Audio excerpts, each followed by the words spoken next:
Okay, students, in this video, we're going to cover another example. Now, in this one, we're going to replicate just a sketch of an iPhone. Most of the things that we've covered before, we're still going to use. So, starting a drawing, using drawing tools, dimensioning and geometric constraints, those are a must. We're going to carry on with sketching. Okay. Now, the things that you need to fully define a sketch, we've mentioned this pretty much every single video. We cannot stress this enough, so make sure you understand each of these 4 items, how to use them correctly. If you still have any questions, take a look at the previous videos, or you can always shoot me an email and I'll try to explain it in a little bit more detail if you still have questions on how to use these 4 things. Okay, so now we're gonna replicate this specific sketch. So there seems to be a lot of things going on in here. I recommend you pause the video, take a look at this specific sketch, try to understand everything that's going on. Now, in this specific sketch, I'm going to show you one new thing, this thing called a fillet. And then the rest of the things we pretty much already know how to do. Okay, so we have a lot of things like circles, rectangles, more circles, a couple of lines, one big rectangle with the corner sort of rounded off by that tool that I just mentioned, fillet. And then we have constraints and dimensions all over the place. So we're sort of going to use that to create this specific sketch. Okay, like I mentioned before, always try to start with simple shapes and then build upon those. So I recommend you start off with one big rectangle, making the encasing of the iPhone, and then maybe the smaller rectangle inside, and then circle, circle, a couple of circles, and a couple of lines up here, and pretty much dimension everything else. Okay, so even though there seems to be a lot of things going on in here, there's really not much to it. There's a lot of dimensions, yes, but everything should be pretty intuitive. Okay, so without further ado, let's go ahead and start. Now I'm going to start off my sketch. Now I didn't mention it on the document, but make sure that you use millimeters for this sketch. And then we'll go ahead and start. So first things first, I'm going to start off with a big rectangle like so. If you take a look at the PDF with that specific sketch, you should be able to read some of these dimensions. So 115.15 for the height, and then for the width should be 58.55. Okay, so I'm starting off with that. Notice how this main rectangle is fully defined. I don't need anything else. I have the 4 items on my list. So I have my position X and my Y because this corner is touching my origin. So that sets my position X and position Y. And then I have my sizes and my angles. So I have verticals, horizontals, and then I have my height and width. Okay, so this rectangle is fully defined, fully constrained. Okay, now from here, what I'm going to do is I'm going to create a smaller rectangle like so. And then I'm going to define that using the dimensions that I have on my PDF. Okay, so the width of this inner rectangle should be 49.92 millimeters, and then I should be able to position it horizontally with another dimension from this line to this line, and then that distance would have to be 4.31.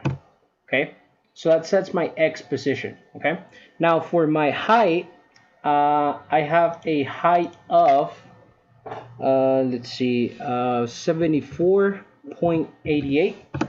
So that's my height, and then I should be able to position that vertically, so my Y position, with a distance from the top like so.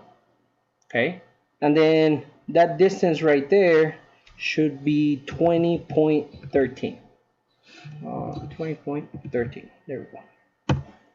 Okay, so that sets this inner rectangle. So I have everything. I have my position X, there we go, my position Y, my sizes, so 49.92 and 74.88, and then my angles, verticals and horizontals. Okay, so that sets that. Now what I'm going to do is I'm going to do the home button down here. So I'm going to do a circle, And then the circle itself should have a diameter of 11.2. Okay, so there's my diameter. I'm gonna move it down like so a little bit. And then I just need to have a position X and position Y. Okay, so I'm gonna do dimension, and then I'm gonna do the center of my circle to the right edge. That distance right there has to be 29.27.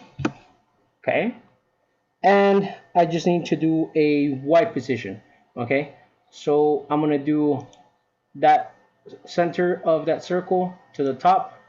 That distance right there should be 104.79.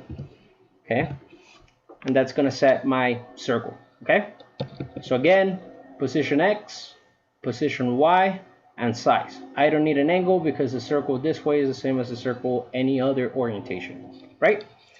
Now for the top part, this is where it might get a little bit complex, but it should still be fairly simple to do. Okay, now the two simple shapes that we need is a couple of circles. So one big circle that's 4.8 in diameter, and then two smaller circles which are 2.7. Okay, so there's one, and then there's my other one, 2.7. Okay, and then what I'm gonna do here is I just need to connect these two circles with a couple of lines on top and bottom. Okay, so what I'm gonna do is I'm gonna do one line like so, and then another line like so. Okay, now what needs to happen to these lines is they need to touch both of the circles, and they need to be tangent to both of the circles. Okay, so I'm going to do tangents first. So this line tangent to this circle, this line tangent to this circle, and then same thing for the bottom. Okay, so that one to this one, and then this one to this one. All right, now if you notice, I still have those dots. Okay, so what those dots represent is that there's either an excess or there's a gap between the circle and the line. Okay, so all I'm going to do is I'm going to use the coinciding constraint, and then I'm going to select that point to my circle, and then this point to my circle. Okay, and then the same thing on the other side. So the edge of the line to the circle, edge of the line to the circle. Okay, and we pretty much have that. Now we also need a distance in the X separating the two circles, right? So at this point, they can be this close or they can be this far apart. So that distance, I'm going to set it up as such. And that distance has to be 8.5. And you can probably find that in the sketch. Okay, so 8.5, 4.8, that's pretty much all we need as of right now. What I'm going to do first is I'm going to fully define this circle here. So I have the size, but I'm still missing position X and position Y. Okay, so my position X is from here to here.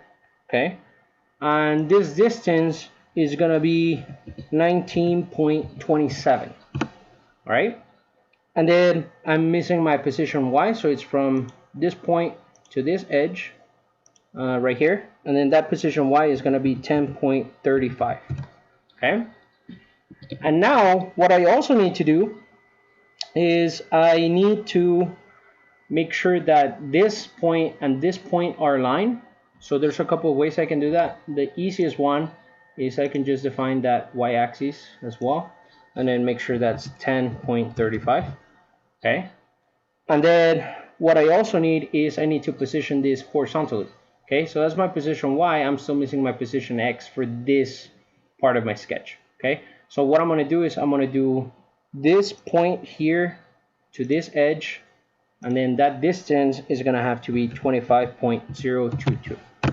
Okay, and that's going to set my X and Y for this part of my sketch. And that's pretty much it. That's all we need to do. It's something that's pretty simple. There's a lot of dimensions going on there, but as you can see, we went through the list of the 4 items and we covered all of them, so it's really nothing extremely complex.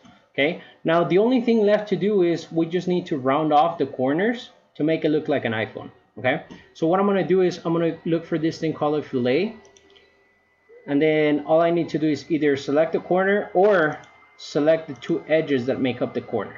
Okay, and then the radius, just make it equal to 10 millimeters. Okay, that's the radius of that fillet.